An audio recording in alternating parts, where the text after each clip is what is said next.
Dani Guedes, 44 anos, atriz, casada, 2 filhos e portadora de doenças raras. Há alguns anos, Dani operou uma escoliose que chegou a 90 graus e colocou vários pinos na coluna. A atriz também é fundadora do Teatro Raro, que visa levar para o palco e para o público as dificuldades pelas quais passam as pessoas com necessidades especiais. Nessa conversa, ela vai falar sobre os vários desafios pelos quais passou e ainda passa para continuar atuando no espaço que todo ator ama, o palco. Dani, super obrigada por me conceder essa entrevista, viu? Muito obrigada a você e muito obrigada por sempre ser tão gentil, delicada, empática. Você não me viu brava ainda, mulher. Você não Não, eu imagino. Um dia eu vou ver, porque eu tenho esse dom de deixar as pessoas um pouco irritadas às vezes. Mas vamos começar a nossa entrevista. Eu quero começar com você falando sobre a escoliose que você teve quando era criança. Me fala um pouco sobre esse problema, como ele te afetou na infância e na adolescência. Tá. Eu descobri a escoliose porque pode ser esse o motivo ou não, mas eu fiz um balanço, uma corda naquelas escadas de quintal com meu primo, e ele me empurrou. E aí, assim, fase de crescimento, pode ser que tenha desenvolvido por bater forte a escoliose ou não. Uhum. Mas pode ser que não, então a gente vai chamar sempre de escoliose idiopática. O que é uma escoliose idiopática? Que desenvolve por causas desconhecidas, diferente da neuropática, que a criança já nasce com aquela escoliose mais grave, bem importante. Não que a minha não fosse se desenvolvendo, mas a neuromuscular, ela atinge outros órgãos, é bem complicado. E aí eu comecei a sentir dor e minha mãe me levou no médico, o médico fez o teste, né, de ficar curvada, e já identificou a escoliose, que já era uma escoliose avançada, era uma escoliose com mais de 60 graus. Então já era um caso cirúrgico, né? Mas eu imagina naquela época, graças a Deus que não fiz a cirurgia naquela época. E aí eu tive que usar o colete de Milwaukee. E aí que eu era conhecida como Robocop, Hum. né? Só que eu sempre fui da galera do fundão, né, Cléo? Eu não queria usar aquele colete, né? Para disfarçar o colete, eu coloquei 2 laranjas um dia no peito para falar. Ela usa colete, mas ela tem peitão, e no meio da educação física a laranja caiu do sutiã. Então, eu fiz várias coisas para fugir da escoliose. Até o dia que eu fugi de vez. Eu resolvi fazer teatro, e aí eu não estou falando do teatro como terapia. Teatro não é uma terapia, teatro é uma questão profissional. Mas como ele te ajuda a desenvolver mecanismos de comunicação, mecanismos de construção de personagem e tudo que a gente sabe, porque você também é atriz, o teatro foi fundamental para mim. E aí eu consegui tocar a minha vida de uma maneira feliz, curtir minha juventude, sem pensar muito na escoliose. Mas quando eu fui fazer o curso de teatro, eu percebi que não que eu seja uma excelente atriz, mas eu também não sou uma atriz que não passa em teste. Posso pegar alguns e posso não pegar, como todo ator. Mas eu percebia que existia uma resistência quando eu fazia a prova de figurino, por exemplo. Quando eu tinha alguma cena de lingerie ou cena nua, eu não passava, justamente porque eu era torta, bastante torta. Só que como o meu corpo eu aprendi a compensar o meu corpo, de roupa não parecia, mas sem roupa parecia bastante. E aí depois, em um determinado momento, a giba cresceu, o giba, que a gente chama, é aquele lado mais alto da escoliose, né? Aquele lado que fica mais alto quando escoliose. E aí dava para perceber, enfim. Eu não usei o colete, eu taquei o colete pela janela porque eu queria ir para bailinho, porque com colete eu só dançava com a vassoura, ninguém queria dançar comigo. E aí, mas aí, quando eu iniciei no teatro, volto a dizer, tenho TDAH, viu, gente? Eu vou ali, volto para cá mas é isso. E aí eu aprendi mecanismos mesmos de montar personagens, tanto que às vezes eu falo, quem sou eu, né? Agora eu sou a mãe, agora eu sou dona de casa, agora eu sou atriz, agora. Mas quem sou eu de verdade? Porque eu montei tanto personagem para me defender da vida, porque conheço a dor desde muito cedo. Apesar da escoliose, quando criança, não doer muito, quando ela passa a ter um desgaste, que é antecipado esse desgaste da coluna, é uma dor assim chata, entende? E toquei minha vida, e vamos lá, e fiz teatro, me formei no teatro, só que aí, devido a não passar em testes, eu falei, cara, eu não vou ficar levando não na cara, eu não vou ficar sofrendo, porque hoje a gente está na moda de falar sobre inclusão. É muito diferente ainda da ação incluir. Falar é muito bonito, incluir é uma outra história. Mas na minha época nem tinha isso. Ou você era dentro daquele corpo perfeitinho, daquela coisa que era padronizada, ou você não cabia naquele lugar. Então, eu perdi muito teste de cinema, muita propaganda, muita coisa. E eu falei, cara, eu não vou fazer isso, eu vou me produzir.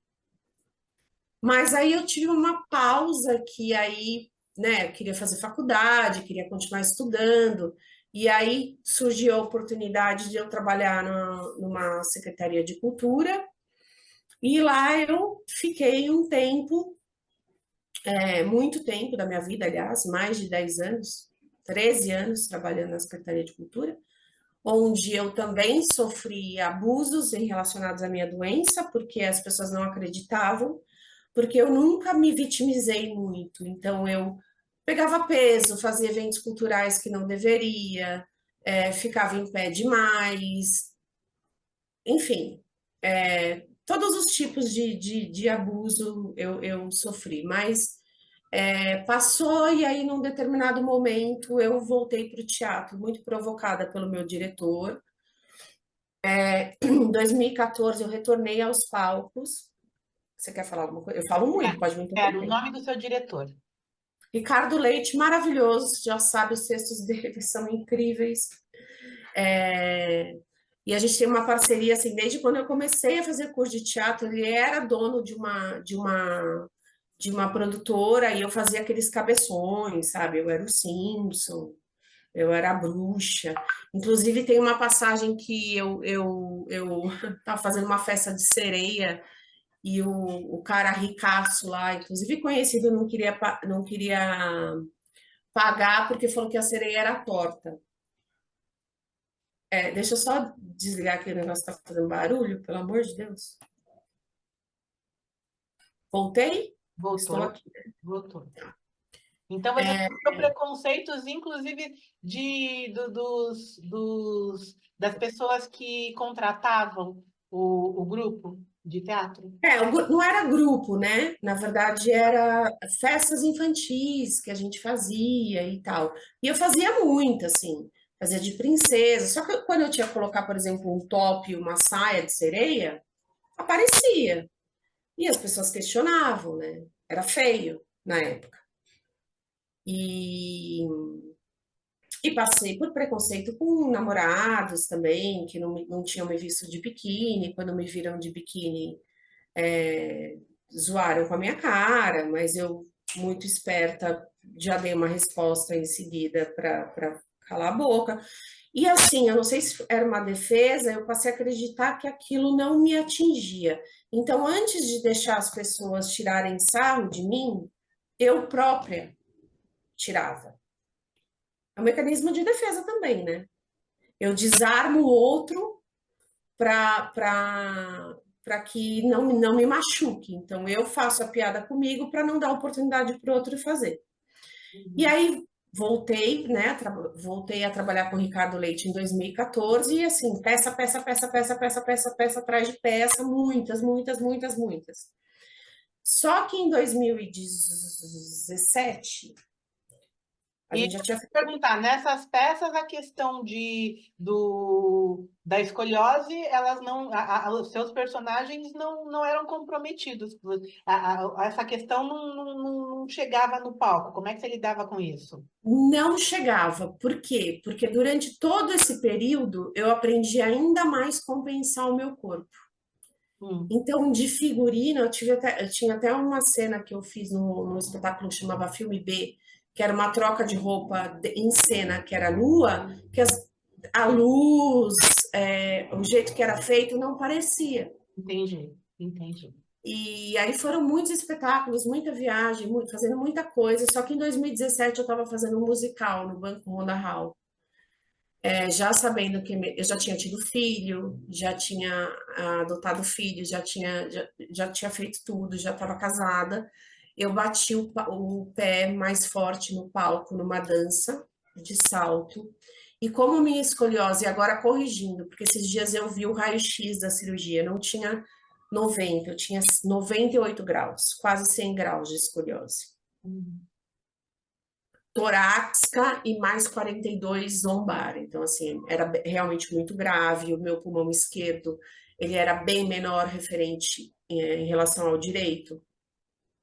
Mas, enfim, aí, peça, peça, peça, fui fazer um musical no Banco Mondial, bati forte, porque sou Qual uma era o atriz. musical?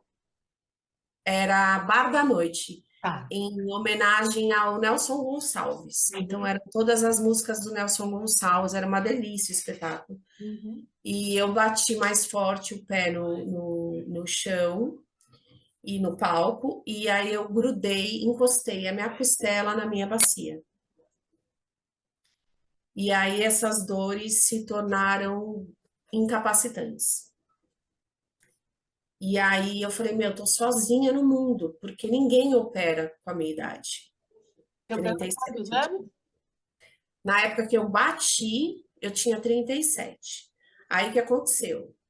Eu falei pro meu marido, meus pais são mais idosos, tinham medo da cirurgia e tudo mais. Eu falei, cara, não tô conseguindo mais e tô tendo muitas reflexões em relação à minha velhice. Como é que vai ser essa minha velhice com essa minha coluna, né? E eu achava que eu estava sozinha no mundo, porque essa cirurgia, e eu bato sempre na tecla, é uma cirurgia que preferencialmente é realizada na adolescência, no caso de meninas após a primeira menstruação. E só que na época não tinha monitoramento da medula, então eu tinha que acordar durante a cirurgia, era muito mais arriscada. Hum. E aí eu falei para o meu marido, cara, eu quero operar, mas eu me sinto sozinha, não conheço nenhuma mulher que operou na minha idade, eu tava fora, assim, né? E aí o Ju falou assim para mim, cara, por que que você não começa a escrever um blog? Você tem tanta história engraçada em relação à sua escoliose. Começa a escrever. Desabafa, fala, conta. E nessa, eu comecei a escrever, chama Eu Curva de Rio, e aí eu me conectei a milhares de mulheres que começaram a ler o meu blog. Mulheres que tinham operado tardiamente, até mais do que eu. Hoje eu não conheço nenhuma mulher, por exemplo, que fez a cirurgia e tem mais de 70 anos. Gostaria de ter a oportunidade de troca com essa mulher, porque eu realmente não sei como é uma coluna parafusada com 70, 80 anos. Mas comecei a trocar com essas mulheres e vi que não estava sozinha. Muitas operaram na minha idade, muitas operaram mais tarde, muitas ainda tinham medo da cirurgia. E a gente começou um movimento de troca, assim, muito grande. Hum. Elas riam das minhas histórias, elas se identificavam. Ai, namorar, como é que a gente faz uma penumbra aqui? Eu ficava encostada na parede da balada para ninguém ver minha coluna, enfim. Truques de mulher, né? E aí falei, pô, não tô sozinha, quero fazer a cirurgia. E aí, através de uma dessas meninas, eu conheci o meu médico, que é o Dr. Carlos Eduardo Barsotti, maravilhoso. Eu não operaria com outro. Eu acho que assim, tipo, eu tinha todas as inseguranças do mundo. Eu entrei no consultório dele e falei: eu quero operar a coluna. Eu tenho plena confiança nesse médico. Ele me passou uma confiança assim, a confiança dele é tão certeira. Nossa, o que eu fiz? Que eu falei, eu quero operar com o Dr. Carlos Eduardo Barsotti, acompanhei uma semana antes a, uma amiga que fiz através do blog a cirurgia com ele, vi quão perfeita ficou, e aí entrei em contato com ele, fui na consulta, falei, quero operar. Ele pediu a cirurgia, 21 dias depois estava aprovada, eu falei, ai meu Deus. Entrei no centro cirúrgico com 38 anos, fiz na Copa do Mundo, era inclusive jogo do Brasil. Meu marido falou: pô, você tinha que operar logo hoje, tá? Eu até vou.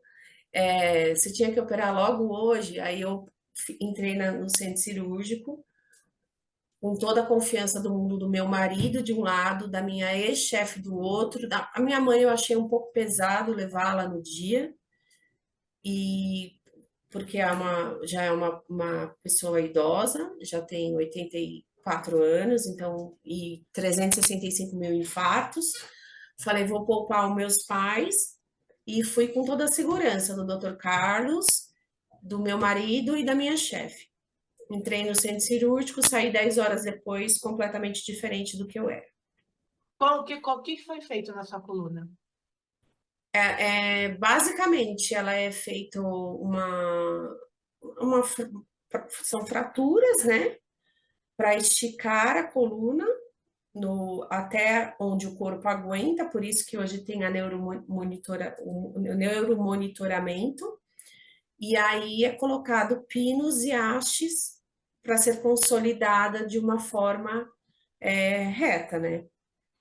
Só que o que acontece hoje? A minha coluna é reta, mas a minha parte muscular não entendeu, porque foram 38 anos com a parte muscular toda torta. 24 pinos e 2 hastes. Tá. Só que eu cometi o erro, e aí não é culpa do meu maravilhoso médico. Eu pedi para não descer até a L4. Eu Tá pedi para vendo? ele ir até a L3. Só que o término ou o início da minha curva era na L4.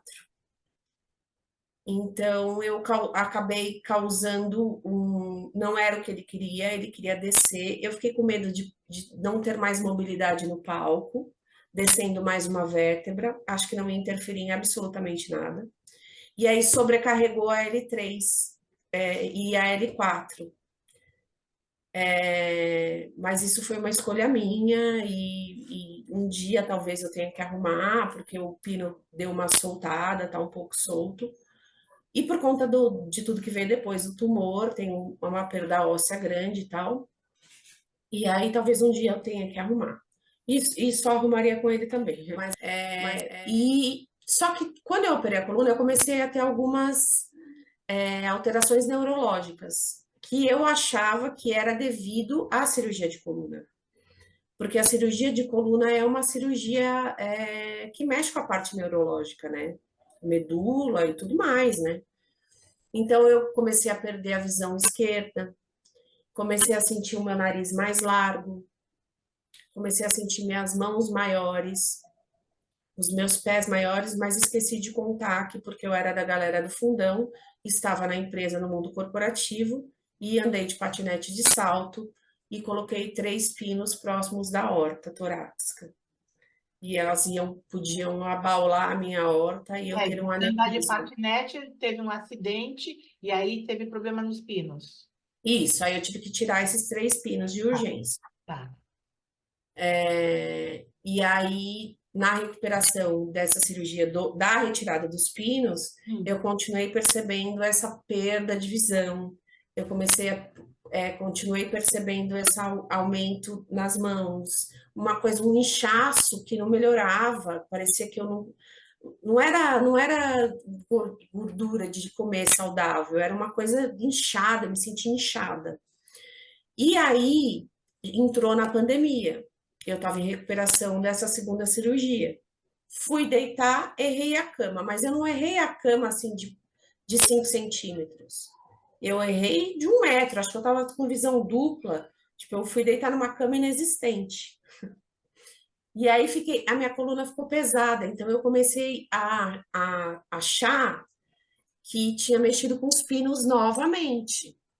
E eu, hipocondríaca que sou, fui no hospital até fechado, porque a gente já estava na pandemia, eu tinha medo de ir em hospital, fazer um tomo dos pinos da coluna. E falei para a doutora, eu sou muito hipocondríaca, eu sei que não é um hospital aberto, mas por favor, faz uma tomo na minha cabeça, porque eu bati aqui atrás, eu tô super encanada.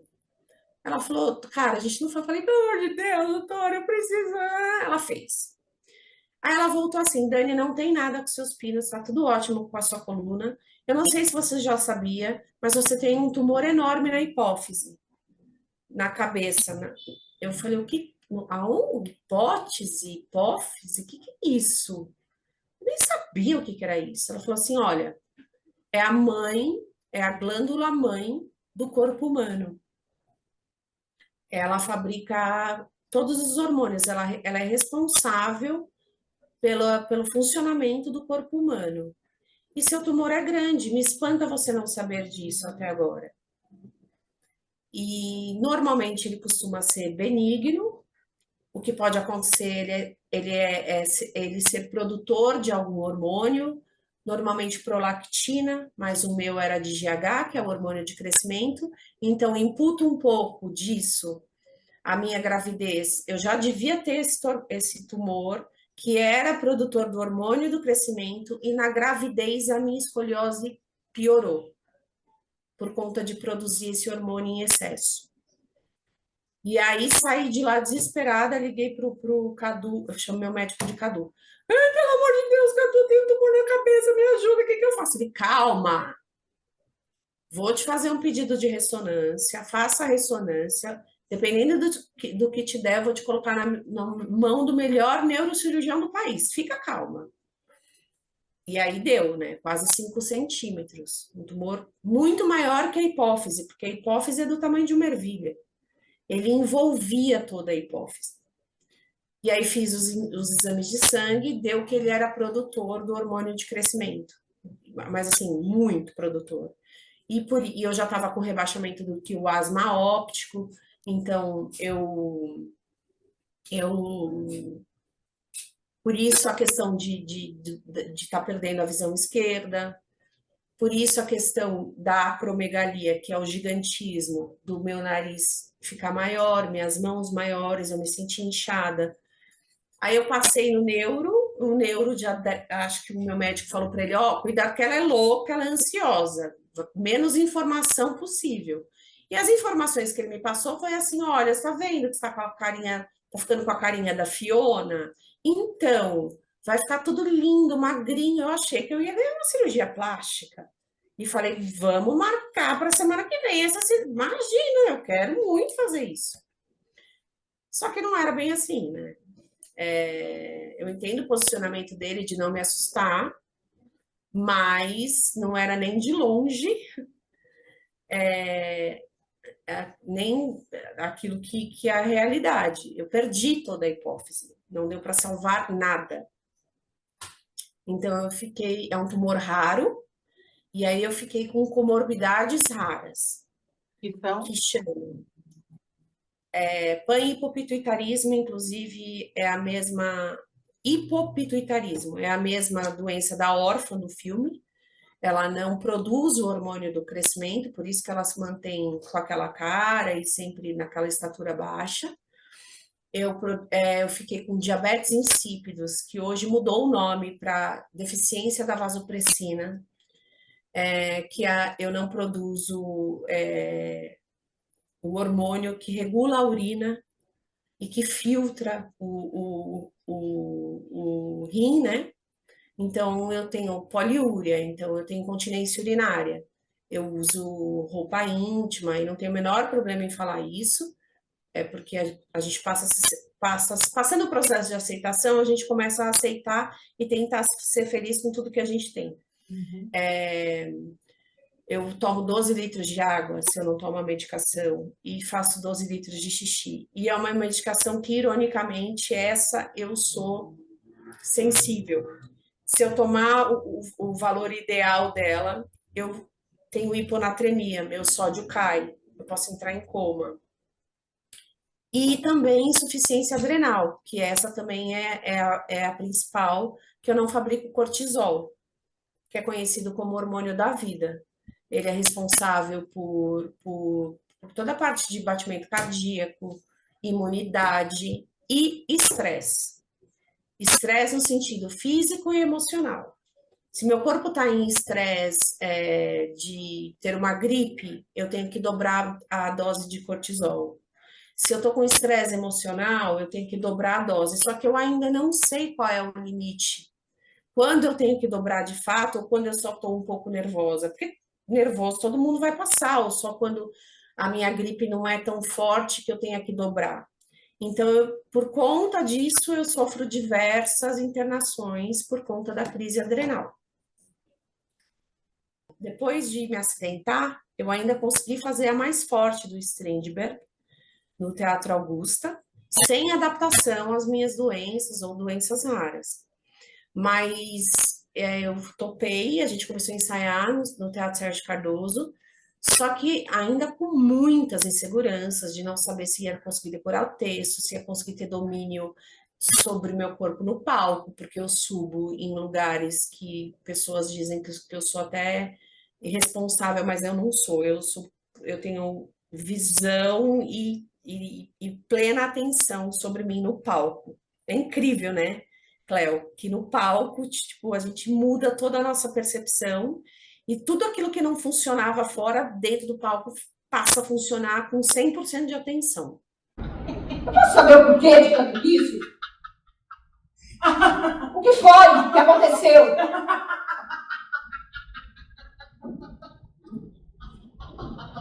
Mas o melhor de tudo é que ele me é fiel.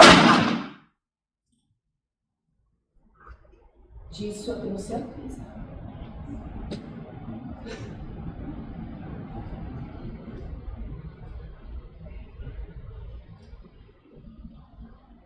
Amém. Você acha que ele perdeu o interesse por uma mulher que tem tumor cerebral?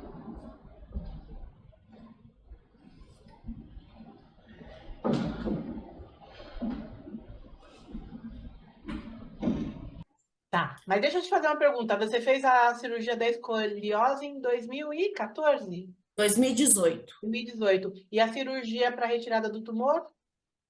Aí eu fiz uma cirurgia em 2019 para retirar os 3 pinos que eu Tá. enfiei na minha horta. E a do tumor, cara, eu acho que foi em 2020 ou 2021.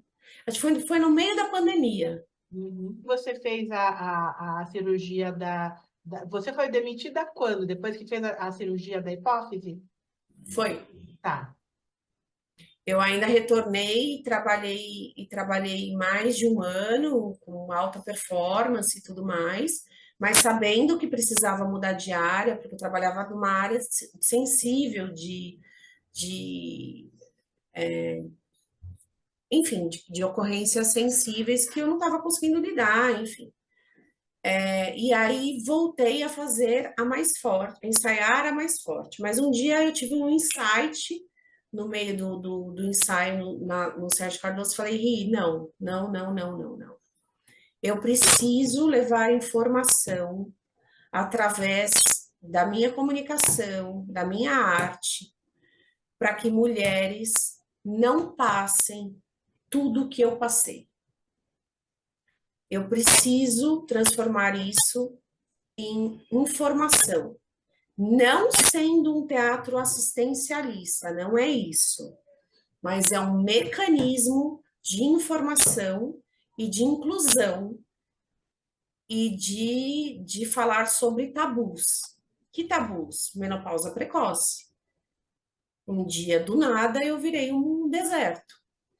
Eu era uma floresta maravilhosa e úmida, e de um dia para o outro eu virei o deserto do Saara. Ah, você pensou. Se você quisesse atirar em mim, eu entenderia. Afinal de contas, eu me meti na sua vida antes. E acho que você jamais se esquecerá disso.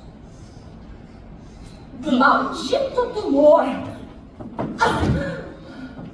Eu tive uma perda de cabelo, porque eu usava o cabelo muito comprido para esconder a escoliose. Eu perdi quase todo o meu cabelo, não sei nem se vou recuperar ter o cabelo grande. Eu inchei, entenda a diferença de inchar e de ter. Adoro quando estou com um peso maior e porque comi, porque aproveitei a vida. Não. 30 quilos por conta do corticoide. Em 30 dias que fiquei internada no hospital. Isso tem efeitos colaterais horrorosos. Eu perdi dente, porque eu usava um outro corticoide que não é o mais próximo ao corpo humano, que é a hidrocortisona, que graças a Deus temos em São Paulo, mas não temos, mas mulheres de outros estados não têm acesso. Essa também é uma grande briga minha, para que a hidrocortisona chegue aos 4 cantos desse país, porque aqui menos tem efeito colateral. E aí transformamos o teatro, o texto do Strindberg e o teatro raro, aí eu dei nome, teatro raro, e transformamos o texto do Strindberg nas minhas comorbidades, né, na minha falta de mobilidade, e nas questões das doenças raras, e sempre após o espetáculo, a gente abre uma discussão para que não fique só nas minhas doenças raras, porque são muitas. Então, eu convido médicos, pacientes, dirigentes de ONG, para falar sobre doenças raras como um todo, sobre a questão da pessoa com pessoas com deficiências como um todo. E isso eu estou conseguindo o que eu mais queria, que é deixar, na maioria mulheres. Por que eu falo na maioria mulheres? Porque a mulher ainda é muito estigmatizada, infelizmente, né? Então, se ela tem uma doença rara, é culpa dela. Se ela é mãe de uma criança com doença rara ou deficiente, a culpa é da mulher, nunca é culpa do homem. Isso é terrível, porque é 50% para cada um a questão genética, não tem como culpar uma pessoa só. Sabe, Amelie, eu acho que você deveria ter se casado com aquele seu noivo. Lembra o quanto eu insisti para você desculpá-lo? Lembra? Hã? Não, né? Hoje você poderia estar casada. Ser uma boa esposa. Ter o seu próprio lar. Recorda de como você se gabava de gostar da vida doméstica? Desejando verdadeiramente encerrar a sua carreira teatral? Sim, Amelie. Depois do teatro, a melhor coisa é um lar. Crianças. Mas eu acho que você nunca vai saber disso. Deixa eu te mostrar o que eu comprei para os meus filhos. Vem cá. Olha essa bonequinha bonitinha. Tá vendo? Ó como ela mexe o pescocinho e vira os olhinhos, tá vendo? É pra Lisa. Bonitinha, né? A Lisa vai ganhar uma bonequinha. A Lisa vai ganhar uma bonequinha. Mas a mulher ainda é abandonada, na maioria das vezes, chega a quase 90% de abandono dos seus parceiros. Isso com estudos do Instituto Vidas Raras, e mais de 90% não retornam ao mercado de trabalho. Então, assim, a situação da mulher na sociedade é ainda muito grave. É claro, eu quero atores dentro da companhia com deficiência, eu quero atores com doenças raras, eu quero iluminadores, cenógrafos, independente de ser atriz, ator, ele, ela, Elix, tanto faz. A companhia nasceu para incluir pessoas que não têm oportunidade de trabalhar com arte, por tudo que eu já te falei, tem pessoas que eu ainda me sinto numa situação extremamente privilegiada, mas tem gente numa situação 200 vezes piores que a minha, de preconceito, e são pessoas talentosas, são pessoas que têm para oferecer. A ideia é não invalidar ninguém nunca mais.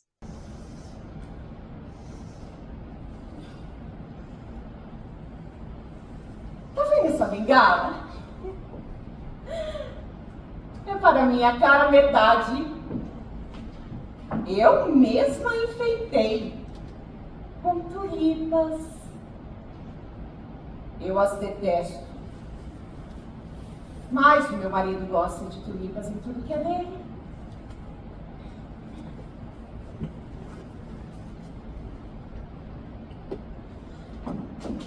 Mas o meu grande sonho é que mulheres não passem o sofrimento que eu passei. Mulheres, homens, enfim. Que as mulheres tenham um mínimo de informação, que as mulheres tenham um mínimo de acesso e ainda consumam arte. Eu quero que as pessoas tenham acesso a bons médicos, eu quero que as pessoas tenham um atendimento multidisciplinar, eu quero que as pessoas não sofram com falta de medicação, porque acredite, mesmo em São Paulo eu sofri. Minha medicação é caríssima, caríssima. E quando o SUS, por exemplo, não comparecia, eu tinha que comprar. E aí a gente faz uma escolha, né? A gente paga o condomínio ou compra a medicação. Então, não é nem só sobre o financeiro, porque eu ainda, de novo, acho que tem uma condição ainda privilegiada, mesmo bancando o Teatro Raro com um pouco que tem. Mas eu acho que informação salva, diagnóstico precoce salva, falar sobre assuntos tabus salva. Eu encontrei uma pessoa aqui no meu condomínio que jurava que não ia com a minha cara, porque eu tenho uma cara meio estranha, né? As pessoas gostam, as pessoas não gostam, enfim. E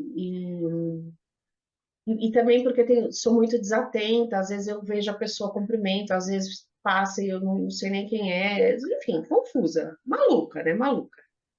E aí ela me parou e falou assim, cara, eu queria te dizer que eu te acompanho nas suas redes sociais e depois que você postou que você usa roupa íntima, fico até emocionada.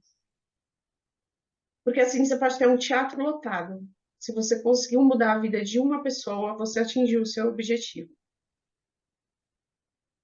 E ela falou assim para mim, depois que eu vi a maneira como você conduz isso, eu passei a sair mais com meu marido, porque eu comecei a usar roupa íntima e me sinto muito mais segura. Eu falei, então eu atingi meu objetivo. Mas você acha que você vai mudar esse estado de coisas de que forma? Com as peças? Cara, eu acho que assim, eu tenho muitas coisas, além de informar, né? Eu quero incluir também esses profissionais, como eu disse, que são de extremo talento. Eu tenho palestras minhas particular, que é uma coisa que eu faço, porque nem sempre os lugares se interessam por peças de teatro, ainda mais uma peça. A gente sabe como é a cultura no país, amor, né? Você é atriz, você sabe. A coisa da vivência, da troca com o próximo, com o seu próximo, com alguém que vive a mesma realidade que você é muito melhor. Eu não perdi meus amigos. Eu sei que eu me afastei de muitos amigos, mas os meus amigos verdadeiros de lá de trás, eles continuam sendo meus amigos verdadeiros.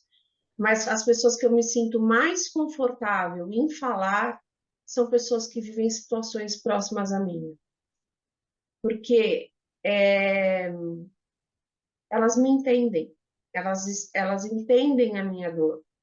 Eu entendo a dor delas. Elas sabem como me ajudar. Eu sei como ajudá-las. Vamos falar do projeto Teatro Raro. Sim, abri uma benfeitoria, porque assim, o sonho do Teatro Raro é meu, mas eu preciso remunerar os profissionais que estão comigo, que é o diretor, que é a outra atriz, que é o iluminador, que é o microfone que quebra, que é uma pauta que talvez no teatro, num teatro X seja interessante, que é levar de graça numa ONG e eu ter que minimamente pagar o transporte, pagar a alimentação.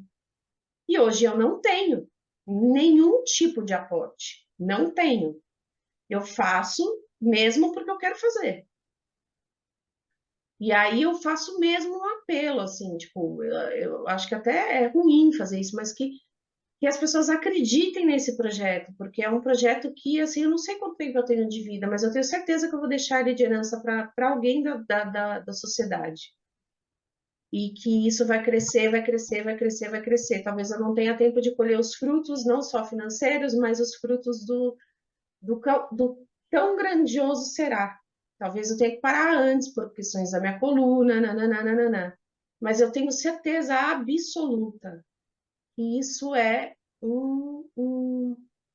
uma joia para a sociedade brasileira. Porque a gente está falando de levar a arte onde a arte não chega, a arte virou uma coisa quase que elitizada, né? E eu estou falando de levar a arte, eu estou falando de levar informação, e eu estou falando de quebrar tabu mesmo, sabe? Estou falando de falar, cara, eu faço xixi na calça, e aí, como é que a gente vai resolver isso? Mas ela não foi a única, minha senhora. Eu tenho certeza que toda vez que eu estava internada com alguma crise adrenal, alguma aspirante atriz tentava conquistá-lo. Olha, eu não sei porquê, porque as mulheres ficam tão assanhadas com o Bob. Deve ser porque ele trabalha no setor administrativo e elas acham que ele tem alguma coisa a ver com a contratação dos artistas, do teatro, sei lá. Não me espantaria nada se você também tivesse tentado conquistá-lo.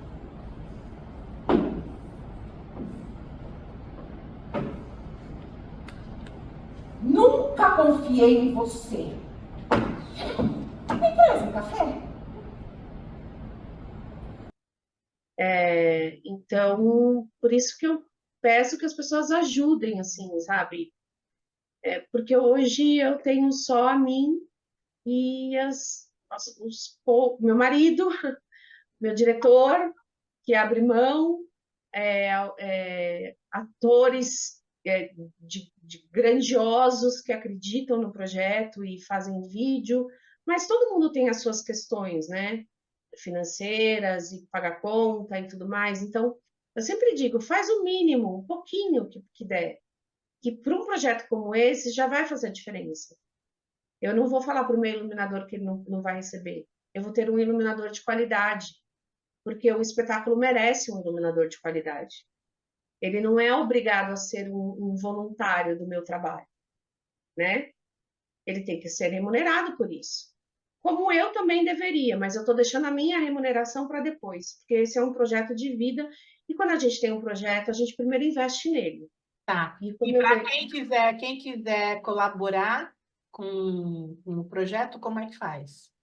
Tem a benfeitoria, benfeitoria é Teatro Raro pelo País. E aí pode nos ajudar da melhor forma que puder, enfim, divulgando já nos ajuda, divulgar o projeto nos ajuda. Mas as peças do Teatro Raro, como serão? Serão peças adaptadas às necessidades das pessoas? Como é que vai ser? Já tem algumas peças que você quer levar? Já tem tudo isso?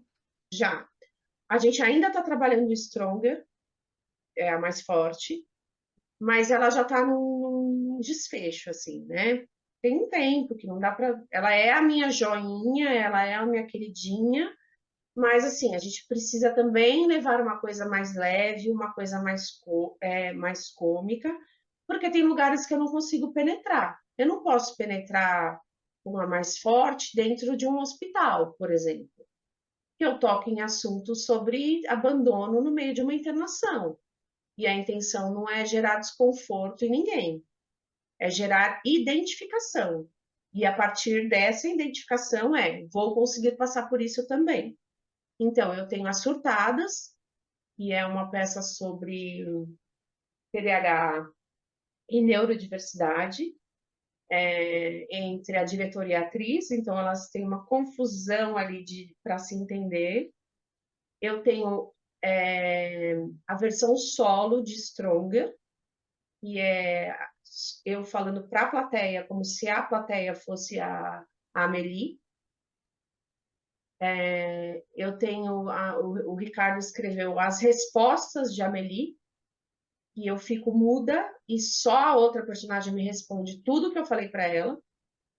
E eu tenho o grande sonho, que eu já comecei um primeiro ensaio com o Elcir de Souza, que é um grande nome aí do teatro, que é Amada Amante, que também é um texto do Ricardo, e que em nenhum momento a gente vai falar sobre deficiência, mas desde o cenógrafo até o iluminador, passando por todos os atores, eles têm algum tipo de doença rara ou deficiência, mas a gente não precisa tocar, porque é nesse lugar que eu quero chegar um dia, de fazer teatro, de fazer Shakespeare não tá embaixo, né? Tem umas questões aí, mas fazer qualquer tipo de peça, uma companhia composta por pessoas com deficiência e doenças raras.